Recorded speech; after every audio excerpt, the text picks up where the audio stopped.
Welcome to episode 205 of the Selling Your Screenplay podcast. I'm Ashley Scott Myers, screenwriter and blogger over at sellingyourscreenplay.com.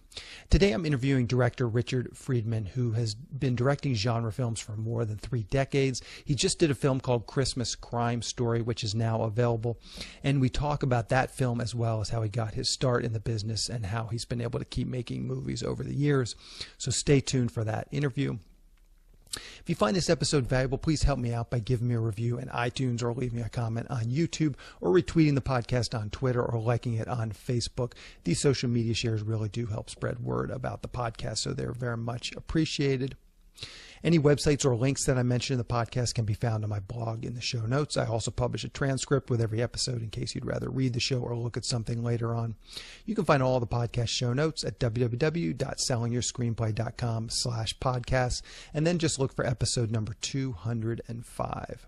If you want my free guide, How to Sell a Screenplay in 5 Weeks, you can pick that up by going to sellingyourscreenplay.com/guide. It's completely free. You just put in your email address and I'll send you a new lesson once per week for 5 weeks along with a bunch of bonus lessons. I teach the whole process of how to sell your screenplay in that guide. I'll teach you how to write a professional logline and query letter and how to find agents, managers, and producers who are looking for material. Really is everything you need to know to sell your screenplay. Just go to sellingyourscreenplay.com/guide. So now let's get into the main segment. Today I'm interviewing director Richard Friedman. Here is the interview. Welcome, Richard, to the Selling Your Screenplay podcast. I really appreciate you coming on the show with me today. Thank you for having me, Ashley. This is terrific. So to start out, maybe you can tell us a little bit about your background. Where did you grow up and how did you get interested in the entertainment business? Sure. I grew up in Brooklyn, New York. I was pre-med in college. I was going to be a doctor, but I always wanted to be a filmmaker. So I did my first film when I was 21, a small feature, which kind of got released. And I spent the last 30 years making independent films and episodic television and movies for television. Okay. So let's dig into that first feature film just briefly. How did you raise the money for that and how did you put that project together? Well, you know, it's funny because raising money for an independent film is always different. And sometimes you get the same people come back if you make them money. If you don't make them money, they never want to see you again. But this film in particular was raised from actually two independent investors. One was a friend of mine who has been calling me for years wanting to invest in a film, and we finally found the right film. And the other one was an investor who was a buddy of my partner in crime, Vince Lozano, who also produces this with me. Okay, so perfect. So I'm curious, at 21 years old, what gave you the confidence that you could, direct a feature film and get this thing off the ground? Did you have experience? Had you gone to film school? Had you done some shorts? It was all in my naivete. I was taking my master's degree at NYU, and it was for filmmaking. And about 30 years ago, filmmaking schools were not as prevalent as they are now and not as influential as they are now. But anyway, it was time to make my thesis film, and I decided I had to make a thesis film. So in my own naivete, I decided I was going to raise $500,000 to make a film. Mm-hmm. And I spent about 8 months doing it and came close. Bayer Aspirin at one point told me that they were going to give me the money until they realized I didn't have distribution. And finally, I was about to give it up, and I was really angry and going through my drawer of addresses and numbers that people had given me, telephone numbers, and I found one number that I never called. And I said, should I call it or not? And I finally called the number, and some woman from Phoenix, Arizona answered the phone, and she had produced Shenandoah on Broadway and won the Tony Award for that, but never produced a movie. And she and her husband and her lover had ended up giving me $500,000 to make a movie. Okay. Perfect. So, that's a great story, and sometimes that's exactly what it takes, just, the last Hail Mary. What is it that you think attracted you to the entertainment industry? And that's kind of a broad question, but what is it about this business? Because after you've been in it a while, you realize that it's really not the money. You always hear the stories of people making millions and millions of dollars, but I'm sure you would have made more money as a doctor if you'd have pursued that profession. Absolutely. I mean, the truth of the matter is, if you want to make money and you don't have a love for this business, find another business. But I had really, from the day I was born, loved filmmaking, and it was what I enjoyed doing. And to this day, I love doing it. I mean, you know, you want to make money because if you're putting so much time and so much effort into making a movie, it would be ridiculous not to make money doing it. And I have been lucky, and I have made money making movies, but it's not about that for me. It's about the love of making movies and getting on set and having the problems that filmmakers have. And, you know, it's funny, the people that I work with are pretty much the same way. They really enjoy doing what they do, and we're a good team together. Yeah. So perfect. So let's dig into Christmas Crime Story. Maybe to start out, you can kind of just give us a pitch or log line, kind of what the film is all about. Christmas Crime Story takes place on Christmas Eve. It's this dark thriller about a bunch of people who have different stories that all come together, and it's really surrounding a diner on Hollywood Boulevard. And it's a story of a woman who wants to kill her husband, and it's the story of a husband who ends up killing his wife. And it's the story of a hitman, and it's the story of basically a bunch of people who are having problems on Christmas Eve, who are really miserable on Christmas Eve. In fact, there's a line in the movie that says, everybody's miserable on Christmas. And that's really what this is about. But in the end, it's this twisted thriller that really comes together and pays off with a surprising ending that's in the vein of It's a Wonderful Life. Okay, nice. Yeah, that's a great pitch. So how did you get involved with this project? Maybe you can kind of talk about that evolution as the director and the producer. How did you find the script? How did you get hooked up with it? Well, you know, the last few movies that I made, I've actually found online. And I found them in a number of different places. I've either found them on eTip or I found them on Simply Scripts. And this one I found on Simply Scripts. What I do is I go online and I begin to read all the log lines and synopsises of the scripts. And if something excites me or kind of piques my interest, I'll download the script. And when I'm finished with the session, I usually have about 10, 15 scripts that I download. And then I begin to read the scripts. And if I love it and it keeps my interest, I keep reading. If I don't, it's usually done by 10, 15 pages or so. And this script kept my interest throughout. And then I sent it to this was from Simply Scripts, and then I sent it to my partner Vince, and he read it and he says, you know, it's a cool story, and it's the kind of thing that I like to do. I like thrillers, and I like this kind of twisted stuff you don't expect to happen. So we went and made a deal on the script and moved forward. Okay. And I'm curious, so you download 10 to 15 scripts, then you start to read them. How many of these scripts do you typically make it through those first 10 or 15 pages of those? Good question. I would say that, you know, usually it kind of works out for every film that I end up doing. I'll download 40 to 50 scripts. And out of those 40 to 50 scripts, I'd say that I make it through 10% of them. Okay. And what are you looking for when you're in that process of looking for scripts? I mean, are there genre requirements? Are there budgetary requirements? Is it just purely, this story attracts me, so let's start there and see if we can back into a specific budget? Maybe just talk about your process of what attracts you to these log lines. Absolutely, and it's very specific what I look for. You know, what I find on these websites is that a lot of writers write huge scripts that unless a studio is going to pick them up and they get miraculously lucky, it's tough to get made. It's not going to get made. So what I'm looking for is something that I can do within my very, very low, reasonable budget. I'll even open up a script and I'll look at the locations and I'll look at the number of characters in it before I even read it. And if it doesn't look like something that really interests me, I might even put it down then, because I know that there's no sense in reading it because I can't make it.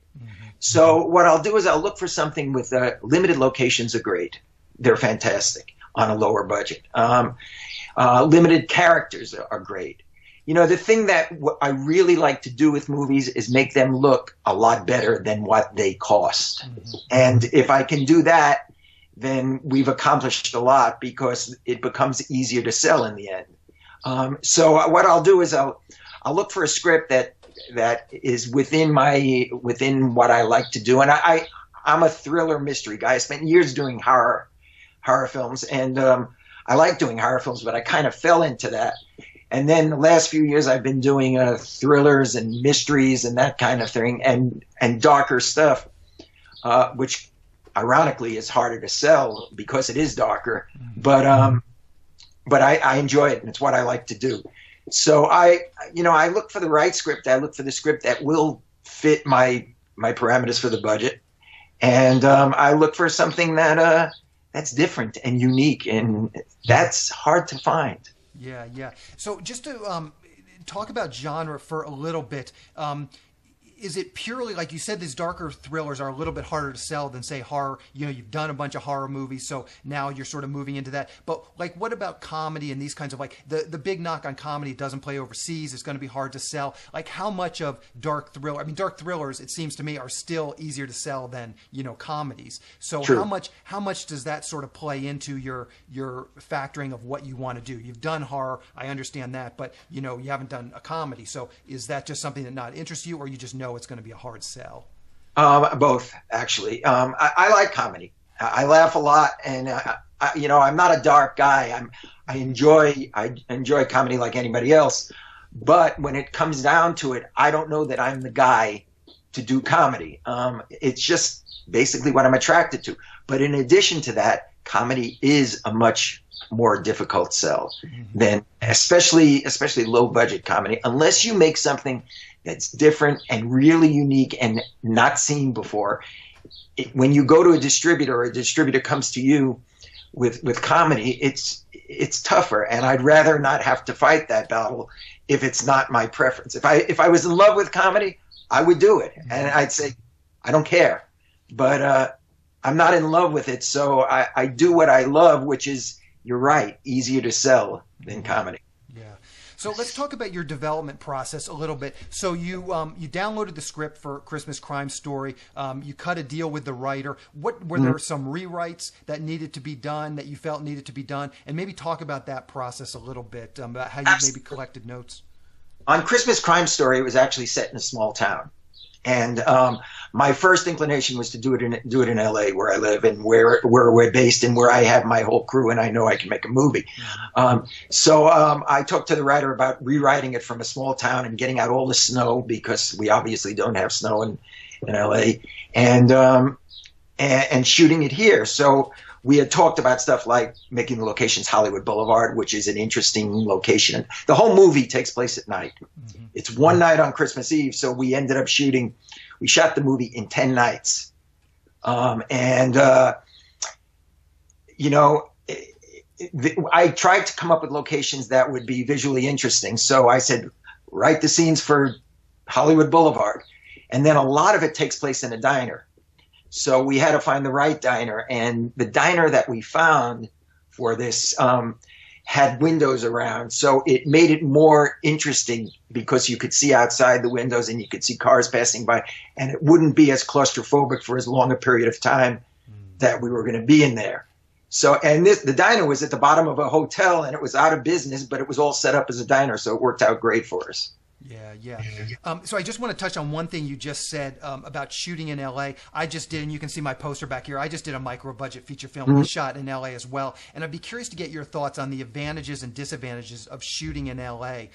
Versus shooting someplace else. Because there's definitely some sort of, the talent pool is deep in L.A., but locations and stuff become more problematic because people they know that they're going to, or they think that they can make a lot of money off location. So there's there's ups and downs. And I'd be curious just to touch on that for a second. Well, it's interesting that you asked that, because our biggest problem in making this movie was the location of the diner, and not because of the owner of the diner who owned the hotel, but because of a man across the street who decided that it was his street, and if we looked at his buildings, which he managed, then we would have to pay him. And he literally harassed us. He sent us emails. While we were shooting, before we were shooting, he sent down somebody to speak to us. He shut off the Christmas lights on the street, but we battled the whole thing. So I think what it boils down to is, if you shoot many other places, it is way easier to shoot. There are places with no permits. There are places, and they're not far from LA, that will welcome you to shoot. But and charge you a lot less than any locations in LA. The other thing that you run into LA is that there are film brokers who will go to stores and say to the stores, listen, if I bring you movies, you split it half with me. And you go to these stores if you want a location like that. They'll turn you over to the film broker and you're in trouble as a low budget film. You're done. Yeah. So the key to shooting in LA, and I've shot a bunch of films in LA, the key to shooting here is to just battle it and find the locations. Film LA is, I have found, relatively helpful, if not at all. I mean, you know, they have been okay. They were okay on the last one. They didn't help us with this guy across the street, but they did force us to have a monitor at the diner, and the monitor became helpful because he went to bat for us with the guy across the street. So indirectly, they were okay. But there are easier places to shoot than LA. I shoot here because I have my crew here. I know it. I'm originally from New York. I'd love to be shooting in New York, which ironically is easier than shooting in LA. But I'm set up here, so I do my movies here. Yeah. So, okay, so you're also the producer on this film, and I assume we're at least somewhat, if not completely involved in raising the money. So maybe we can talk about that process a little bit. You've optioned the script from the writer. You've done some of these rewrites. Maybe you can just sort of walk through the process of actually turning this into an actual production. Well, the first thing I do is when I find the script, I make a deal with the writer. And, you know, there are all kinds of writers on these, on Simply Scripts and on Inktip, some Writers Guild, some not Writers Guild. The last few writers that I have, I'll tell you the deal that I make because it might be interesting to you. I give them a full written by credit as they would want in the Writers Guild. So regardless of what happens with the script, if I rewrite it, if somebody else rewrites it, they get a full written by credit. I give them a small fee on beginning of pre-production, and then what is really important is I give them gross points, not net points in the movie, because gross points are exactly the same points that I have and that my partners have on it and the investors have on it. And it's pari passu with the gross points, which means that the same time that I get paid, they get paid. Now, how can I do that? I don't take a salary when I make the movie. If the movie is successful and it makes money, I make money. If it's not successful, I put everything on screen in advance. So I asked the writer to be a part of that. And I had the last 4 writers that I've worked with have done that, and they profited from it. And Christmas Crime Story, the writers will do well on that. So it's in essence a really smart thing to do if you're a new writer and you want to get a film made and you want guarantee that you're going to get the written by credit and you're in it with us. As part of the team. And just what's a range? I mean, you don't have to talk specifically about this one, but what kind of a range of back end points can a writer expect? 3 to 5. Okay. 3 to 5 gross points, which is a very reasonable amount, because really when it comes down to it, I'll be honest with you. I get 20 points. The split that we make with the investors usually is we get 40, they get 40, and 20% goes to whoever we have to give points to, the writer, talent, along the film. So out of that 20, we use them, and if they're not used, then we split them up between the investor and us. So it's a very ultimately what I'll come out with is, personally, I'll come out with about 15 points in the movie. Vince, my partner, will come out with about 15 points in the movie, and the writer can come out with anywhere from 3 to 5 points in the movie. Yeah, perfect. So then, okay, so now you've got the script locked in. What is your process of starting to raise money? Was it a matter of going back to some people that have invested in the past, or was there new investors? And maybe just talk about some of that process. Yeah, it's both, actually. You know, I have some investors that I've worked with before that have made money on films, so I can go back to them, and they would probably be open to it. I mean, we're not asking for a lot of money. I make these films really, really inexpensively. So I'll go back to them. And the other thing is, there always seems with me to be somebody new that pops up that says, I want to get involved. Sometimes it takes a little time, sometimes it's more time, sometimes it's quick. I mean, I'm doing a film next called Acts of Desperation.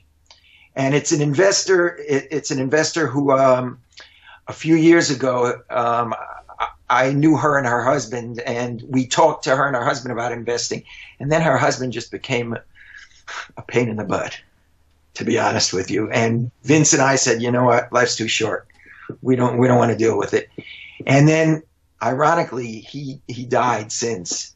And she came back to us very recently and said, I want to invest. I want to make this movie. So that's the next movie we're making. Mm-hmm. Then after that, I'm going to go back to the investor in Christmas Crime Story and make a small movie with him, and probably add in the other investor, who is a Filipino businessman who invests in movies, and put them together for the next one. So it's kind of a mishmash. It's just where people come from, but luckily it just seems to be there when I need it. Sometimes we got to fight for it. Sometimes we lose a few. I had one investor who was a close friend of mine's my friend's father, and he had for years he had said, I want to invest in a movie, I'll give you some money. And we finally said okay, and he was, for about 3-4 months until we found the right project and got everything in order, he was 100% in, and he even sent me his financial papers and everything. And then we went to make the movie, and we met him at Starbucks one night, and he walks in and he says, you know what, guys, I'm out. I can't do it. I can't do it. It happens. Mm-hmm. Yeah. So back us up on some of these relationships. What was sort of the genesis? Like, you talk about a businessman in the Philippines. How do you meet those types of people? Do you go to film festivals and meet them? Do you, do networking events? Just how do you meet those types of people that are looking to invest in films? Well, it's funny. Film festivals are a great place to meet people. But the problem with film festivals is that everybody else is trying to meet people there. Yeah. So, yeah, you can get really lucky. I mean, I wish that there was a way that I could say to somebody, hey, this is how you raise money. But I really, in doing this a long time, I've made 14 films, and I honestly can't say that there is a method to the madness. Mm-hmm. It just kind of works. I think the bottom line is, and this may sound stupid, but the truth of the matter is, you got to be committed, man. You got to want to make these movies. If you want to make the movies and you get out there and you talk to people, somebody will come up and have a good project. Have a project that's sellable. What I found is that the people that I work with and the people that I meet, I prefer working with non-film industry investors. Because when you work with film people, they always want to take control. And, we've kind of got these little movies down to a science. So I can go out and make the movie and know that I'm going to make it. I know I'm going to finish on time. I know it's going to come in on budget. If you get involved with a film investor, then they want to know all the stuff, and they say, well, how are you going to do this and how are you going to do this? If you work with for example, I did a movie called Born, and I did it with 4 investors. It was 2 doctors and a lawyer, 2 doctors from Cedars-Sinai and 2 lawyers. And they were an investment group together. And the way I met them was my partner, who I worked with at the time, his wife works at Cedars, and she spoke to them, and they came to us and they said, hey, we want to do it. We want to invest. So, that's terrific to work with, because they're non-film people, and they come down to the set and they enjoy what's going on. And, if they make money, they make money. If they don't make money, they take it as a loss. Mm-hmm. So it's just who you hit and where you hit them. Yeah. So maybe you can just give us a few tips on what your conversation looks like when you've got, 2 doctors and 2 lawyers in a room that are considering investing in this. What does your pitch look like? I've had a number of people on the podcast that they really try and get away from the whole ROI thing, is just exactly what you're saying. They come down to the set. There's a number of other intangible things, let's say, that people can get out of a movie. And so maybe just hear what your pitch is like, just in a nutshell. What works for me, and it's always worked for me, honesty. And what I say to them is, this is a risky investment, guys. And I tell them, I say, it's a risky investment. It's going to hurt you to lose the money. Don't do it. And the people that I've spoken to, most of them come back and say, no, it's not going to hurt us, and we want it. We want to get involved, and we want to do it. And the pitch is basically, I tell them the story. I stay away from saying what the returns are, because I can't, in all honesty, say what the returns are going to be on movies. We made Christmas Crime Story, and as soon as we finished the film, we had a really good distributor come to us, and they wanted it because it was a Christmas movie, and it was the kind of Christmas movie they wanted. But you can't guarantee that. So I'll talk to them. I say, distribution, we will do everything in our power. We put in 7 months, 8 months of our life into this project. So we're not going to do it and not hope for distribution and not work for distribution. As far as making the film, I guarantee them the film is going to be made, and you're going to have a movie, which some filmmakers can't guarantee that. And I say, come down and have fun. Have fun, and hopefully we'll make money doing this. Yeah. Do you ever try and, now that you've been doing this for a while, do you ever try and go to distributors before raising the money and just pitch them the project? And I'm curious, we can talk specifically about Christmas Crime Story. Had you had some conversations with distributors beforehand? And then ultimately, how did you find this distributor? Why did they come on? Okay. In answer to your question, do I go before? There's two ways of doing this. You can go before, or you can wait until after. If you wait until after and you make a good movie, you usually get a better deal. If you go before, you better have all the elements that you need. And the number one element when you call a distributor, they don't care that it's Christmas Crime Story. What they care about is who's in it, as you know. And they'll say who's in it. And we don't get the big names that will justify, on this budget, that will justify a who's in it that's going to make them jump. So yes, you can, if you have a connection, if you have a relationship with a distributor in advance, you can go to them and you can say, hey, I'll put this together. What is it that you require?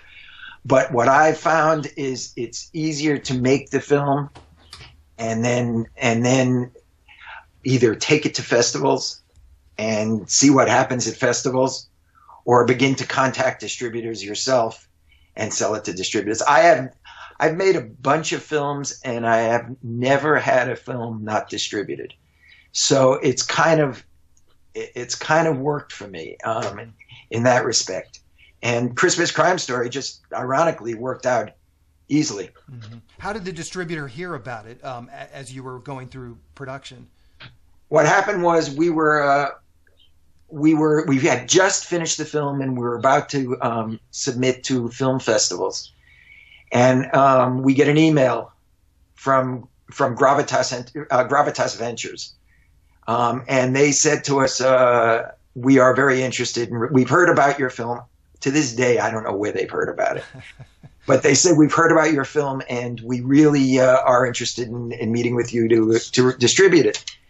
And what was interesting was, what I found out was the real reason that they really were interested in the film was because it was a Christmas movie. Hence, the next film that I make, the backdrop is going to be Christmas time, because holiday movies sell. So they sell. I mean, and this was evidence of it. So they said, we really want the movie. And then they watched the movie and they said, we really want the movie. We really want to distribute this movie.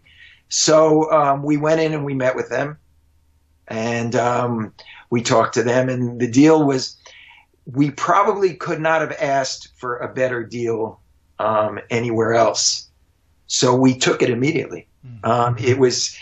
It's pretty much streaming everywhere that you could possibly stream it. Video on demand is everywhere. It's worldwide, and it's on Blu-ray, DVD. The only thing that Gravitas does not offer is they don't offer any kind of advertisement or marketing. So they count on the producers to do that themselves, which is a monumental task. I mean, to get the film out there. Yeah. So I'm curious, maybe you can talk about, and as I said, I'm kind of going through the same process with my own micro budget film, so I'd be curious to hear your thoughts on it. How do you vet a distributor like Gravitas? Had you worked with them before? Had you heard through friends that they were a good distributor? Because I'm sure you've been doing this probably longer than I have, and it's like you meet so many filmmakers where they sign with a distributor and literally never see a cent. So I'm curious, did you vet them? Did you try and contact other filmmakers to make sure that they were a reputable company? Well, more often than not, you don't make any money with a distributor. Mm-hmm. The number one thing to know is how to make the correct deal. If you make a deal with a distributor where they take off marketing expenses and you don't cap anything, you're done. You're done, because what they'll do is every market that they take it to and everywhere that they go, they'll write it off. So it's finished. So Gravitas, I knew from their reputation and from people who had worked with them, was a very reliable, credible distributor. They do release theatrically. When we met with them, they were honest and they said to us, listen, we could release it theatrically, but do you really want to do that? Because the thing about it is you're going to spend more money releasing it theatrically than you are, and you're not going to make money. So you're better off going everything else and not a theatrical release. And my feeling was the same way. I've had films released theatrically, and I've made more money in other venues, in international sales and stuff like that, than I've made going to a theater. I think a lot of times going to a theater is an ego thing. It's great to have your film in a theater, but these days, does it matter? I mean, you get your film in a theater for a few weeks, a week or two if you're lucky, and maybe you'll get a review from a critic or a couple of critics or something like that. But does anybody care? Does it matter? It's much more influential getting blogs out there and going on blogs and having people hear about the film and know about the film than having a theatrical release in a few theaters. Yeah. Have you tried on some of your other films, have you ever tried like a Bitmax or Distribber, sort of those self-distribution models where they aggregate the sites? Have you tried those, and have you had any success with them? No, but I've thought about it and we've looked into it. I haven't actually tried it, but the thing about Distribber and that is you pay piecemeal. I mean, you pay for it. You want it on Amazon, you pay for Amazon. You want it on Netflix, you pay for Netflix, and then they get it in. Really, what the company that we're with now, Gravitas, is it's everything that Distribber offers, but they do it for you. They've been doing it for a long while, and they have the connections to make the deal that with every distribution outlet that you can find, every platform you can find. So I'd much rather go that way. Though I do think that the aggregators, those kind of things, are actually pretty good for people who want to get their film out there and can't find another way to get it out. The good part about it is it's a flat fee up front. Yeah. And then they don't take anything. Yeah. So just a quick lightning round here with a couple of questions. I'm just going to run through just some very basic questions, and these can be short, Sure. few answer questions. For this film, what camera did you guys use to shoot this on? We used the red Scarlet, and the reason why we used the red Scarlet is because I got it for free. Okay. That's a real good reason. What crew positions on a film of this scope? What crew positions were you utilizing? How many grips and how many ACs? Maybe you can just run through a quick overview of what the crew was. We had a 4-man camera department. We had a 4-man grip department. We had the only thing that we didn't have, which my wife ended up doing because there was no one else that would do it, and she said, all right, I'll do it, was a production designer. Okay. But we pretty much filled every position. Some of it deferred, some of it for points. I'm DGA, so I have to use a DGA department. The DGA low budget contract is excellent because they allow you to pay whatever you want to pay to yourself and and your first AD and second AD, and they work with you. And SAG low budget contract, new media contract, which lets you defer on actors and stuff like that. So to get a movie made like this, you have to utilize all of that. Otherwise, you can't do it. Yeah, yeah. So you did do SAG. You just did the ultra low budget. It's the new media. I have never made a movie non-SAG. Okay. If you want any name or responsible actors or credible actors in it, you have to go SAG. Okay. And I think you answered this. You said that you shot for 10 nights. How long was the script, just so we can get a sense of how many pages per day you're shooting? The script was about 105 pages. So you're talking about more than 10 pages a day on a 10-page shoot. That's correct. In fact, we had a day or two which was over 25. Okay. So I'm not kidding. I'm not kidding you. Yeah. I can imagine. So what was the time frame on pre-production? How many months do you spend in pre-production? We spent, I'd say we spent about a month in pre-production, putting it all together, getting locations together, putting the crew together, making sure everybody was available. Casting, and all that stuff is about casting, and we had about 5-6 days of casting sessions, and we were ready to go. Okay, so it's a busy month. And then how much time is post-production on a film like this? How many months once you wrap shooting? How long till it took to get the film done?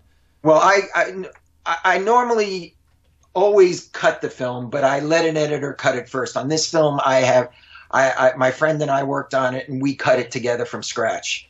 The biggest problem with that, what took the most time, was that we were very high. We shot 4K.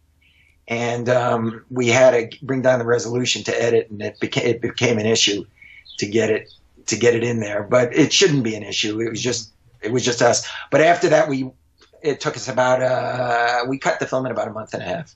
Okay, and then how about the other stuff? Sound, all that stuff. Sound and everything was another month or so. So in about 2.5 months, after production, we had a finished film. Okay, that's quick. That's great. Are you planning on going to some festivals now that you have distribution? Is there any motivation to try and promote the film, or is there anything you think you can get out of festivals? Well, the big promotion that I want to do on the film now is it's prior to Christmas time. So we did not submit to festivals once we got distribution. So we're never going to get a festival in before Christmas time. Yeah. After Christmas, the film until next year pretty much doesn't require any major marketing or anything. So no, I'm not going to go to festivals on this, but I normally do. Okay. How can people see A Christmas Crime Story? Do you know what the release schedule is going to be? It is everywhere. It came out about 3 weeks ago. Okay. For Christmas. It's on every cable platform. You'll find it on video on demand, on DirecTV, on Verizon, on anything you can think of. Check your cable distributor, and it will be there. Yeah. Sometimes it's listed under A Christmas Crime Story. It's also on Blu-ray, on Amazon, on everything there. So it's easy to find. iTunes is very easy to find. Perfect. And what's the best way for people to keep up with what you're doing? Anything you're comfortable sharing, a Twitter account, Facebook account, blog, website. I will round it up and put in the show notes as well so people can click over. Sure. I'm on Facebook. Christmas Crime Story is on Facebook. Christmas Crime Story is on Instagram. You just search Christmas Crime Story. You'll find it on both. As far as the next film goes, it's Acts of Desperation, which will be up on Facebook, Instagram. I don't know. I'm not a Twitter guy. So, we are on Twitter, but I can't tell you how we're. I'll track those down. Usually I can, once you find the Facebook page, there'll be links and stuff and I can track it down. So, yeah. Well, Richard, I really appreciate your coming on and talking to me. You gave some great information, and I think people will get a lot of value out of this. So I really do appreciate it. Great. I hope I can help somebody out, man. Thank you. Sounds good. Good luck with the film. Thank you very much. Appreciate it. Bye. A quick plug for the SYS Screenwriting Analysis Service. It's a really economical way to get a high-quality professional evaluation on your screenplay. When you buy our 3-pack, you get evaluations at just $67 per script for feature films and just $55 for teleplays. All the readers have professional experience reading for studios, production companies, contests, and agencies. You can read a short bio on each reader on our website, and you can pick the reader who you think is the best fit for your script. Turnaround time is usually just a few days, but rarely more than a week. The readers will evaluate your script on 6 key factors: concept, characters, structure, marketability, tone, and overall craft, which includes formatting, spelling, and grammar. Every script will get a grade of pass, consider, or recommend, which should help you roughly understand where your script might rank if you were to submit it to a production company or agency. We can provide an analysis on features or television scripts. We can also do proofreading without an analysis. We will also look at a treatment or outline and give you the same analysis on it. So if you're looking to vet some of your project ideas, this is a great way to do it. We will also write a logline and synopsis for you. You can add this logline synopsis service to an analysis, or you can simply purchase this as a standalone product. As a bonus, if your script gets a recommend from a reader, you get a free email and fax blast to my list of industry contacts. This is the exact same blast service I use myself to promote my own scripts, and it's the same service I sell on the website. It's a great way to get your scripts into the hands of producers who are looking for material. So if you want a professional evaluation of your screenplay at a very reasonable price, check out www.sellingyourscreenplay.com/consultants.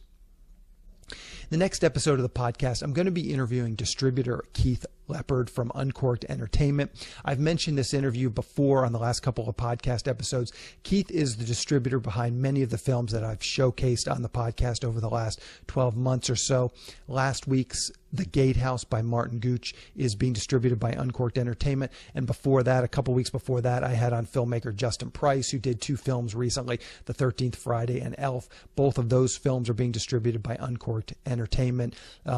Griff First, he did Cold Moon. I had him on a couple of months ago. His movie is also being distributed by Uncorked Entertainment. So there's a good number of these films that I've interviewed the filmmakers on, and I just thought it would be fascinating to kind of get the distributor's perspective. What kind of films is the distributor looking for, and ultimately what kind of films are selling in the marketplace? Even if you don't want to necessarily be a filmmaker, you just want to be a writer, understanding what types of films sell in the marketplace can really help you understand what types of screenplays producers are looking for, because ultimately producers, obviously, they want to produce films that have a market and that they can sell in the marketplace and recoup whatever money gets invested into the film. So it's important to understand these things, even if you want to cut against grain and maybe do something a little more art house or a little more experimental. I still think it's a good background and education to kind of hear what actually sells in the marketplace and what is commercial. So keep an eye out for that episode next week. Anyway, that's the show. Thank you for listening.